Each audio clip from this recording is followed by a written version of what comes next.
எல்லாருக்கும் வணக்கம். நான் ఏపీ స్టేట్ నగరి తొగిది ఎమ్మెల్యే రోజా. వచ్చిందండి వయ్యారి. స్టాలిన్ సార్ எப்பவுமே சந்தோஷமா சக்சஸ்ஃபுல்லா అడేమన్నాడు రాడు. ஸ்டாலின் சார் எப்பவுமே சந்தோஷமா சக்சஸ்ஃபுல்லா 100 ஆண்டு நல்லபடியா இருக்கணும்னு கடவுள் வேண்டி.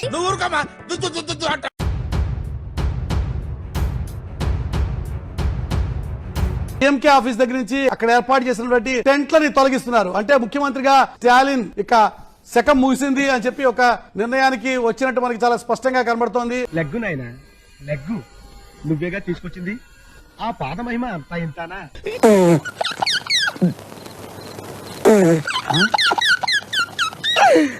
ఆపుకోలేకపోతున్నాను.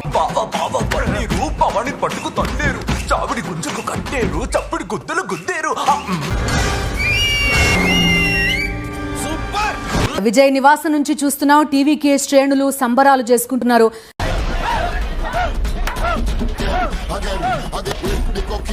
పార్టీ గుర్తు విజిలేస్తూ ఆ వాతావరణం అంతా కూడా హోరెత్తిపోతున్న చూస్తున్నాం మనం ప్రస్తుతం.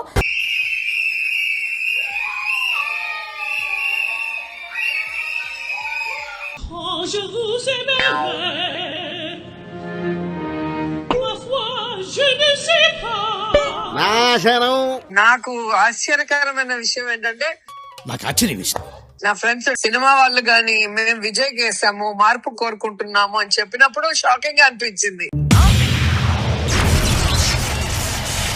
Mass leader, mass hero Vijay. So mass voting బాగా ఉంటుంది అనుకున్నాను, కానీ క్లాస్ ఓటింగ్ కూడా మేము వేసాము అన్నప్పుడు ఇక డౌట్ లేదనిపించింది. అవునా, నిజమా? విజయ్ కూడా రిక్వెస్ట్ చేశారు రోజా గారు వస్తే బాగుండు అని. ఒరే, నీ హైట్ కి నువ్వు మాట్లాడే మాటలకి ఏమైనా సంబంధం ఉందా? హైట్ కి దీనికి సంబంధం ఉంటాయి. కాదు, జయలలిత గారు మళ్ళీ లాస్ట్ లో సీఎం గా అయినప్పుడు కూడా పిలిచారు, మీకు తెలుసు కదా, అప్పుడు పేపర్స్ లో అంతా కూడా వచ్చింది. వినలేదే, చెప్పుకోవట్లేదేమో. ఇంకా లాక్కండి తెగుద్ది, నాకు అదే అనిపిస్తుంది. అలా ప్రతిసారి కూడా పిలవటం జరుగుతుంది, ఎందుకంటే నేను తమిళనాడు కోడలు కాబట్టి. నేను వింటాను కదా, ఓ చెప్పే. కానీ నాకు జగనన్న బాణి మీకు తెలుసు కదా, నన్ను సొంత చెల్లెల్లా చూసుకుంటారు. ఆడో గొప్ప సిద్ధాంతి, ఈడో గొప్ప యాదాంతి. సో అందుకని నేను ఎక్కడికి అన్నని వదిలిపెట్టి వెళ్లే పరిస్థితి లేదు.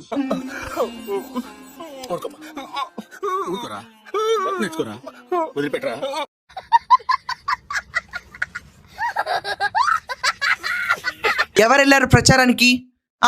ఒకసారి చెప్పండి. రోజా సెల్వమణి.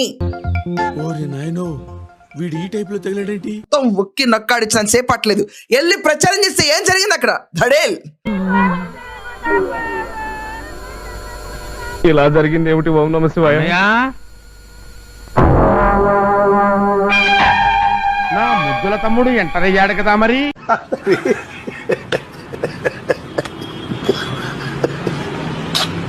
స్టాలిన్ తో సహా, స్టాలిన్ కొడుకుతో సహా 34 మంది మంత్రులు కూడా ఓటమి బాట పట్టారు.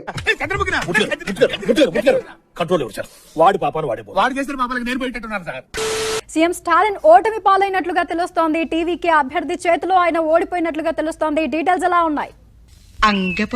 సనాతన ధర్మం కంప్లీట్ వైరస్ మాదిరి అది నాశ பண்ணணும் சொல்றாங்க. இது ஞாபகம் வெச்சுக்கங்க. Whoever said this, let me tell you sir, you cannot wipe out Sanatana Dharma. I will tell you why.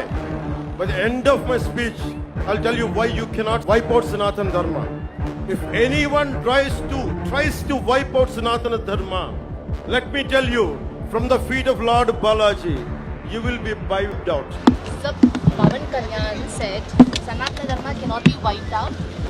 Those who said it will be wiped out. Okay, let's wait and see. Okay, let's wait and see. Thank you. Bhadru, నీకు ఎన్నిసార్లు చెప్పాలరా? చదువుకునే వాళ్ళు రాజకీయాలకి దూరంగా ఉండాలని.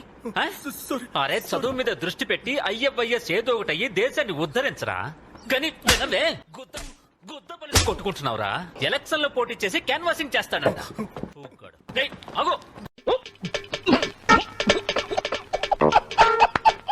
ఇక మ్యాటర్లోకి వెళ్తే తమిళనాట జయలలిత నిష్క్రమించాక ఇక పోటీ లేకపోవడంతో స్టాలిన్ సీఎం అయ్యాడు. ఆయన కొడుకు చిన్న భాష ఉదయనిధి అంకుల్ డిప్యూటీ సీఎం అయ్యాడు. అరే ఏంట్రా ఇది? అలా ఫ్లూక్లో అధికారం వస్తే ఎవడైనా ఎంజాయ్ చేస్తాడు, కానీ వీళ్ళు బాగా ఎక్స్ట్రాలు చేశారు.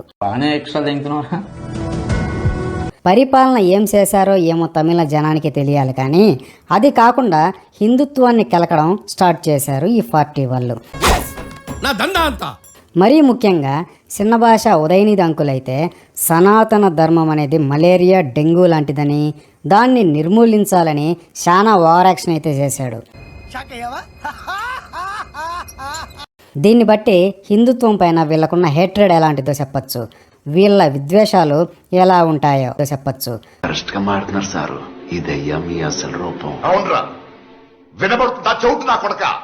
ప్రజలు అధికారం ఇచ్చి పట్టం కట్టాక అందరినీ సమానంగా చూస్తూ సుపరిపాలన అందించాలి, కానీ క్రిస్టియన్ మిషనరీస్కి పనిచేస్తూ హిందూ ధర్మమైన సనాతన ధర్మాన్ని ఇలా తోలనాడడం క్షమించరాని నేరం అని తెలుసుకోలేకపోయారు ఈ అబ్బా కొడుకులు.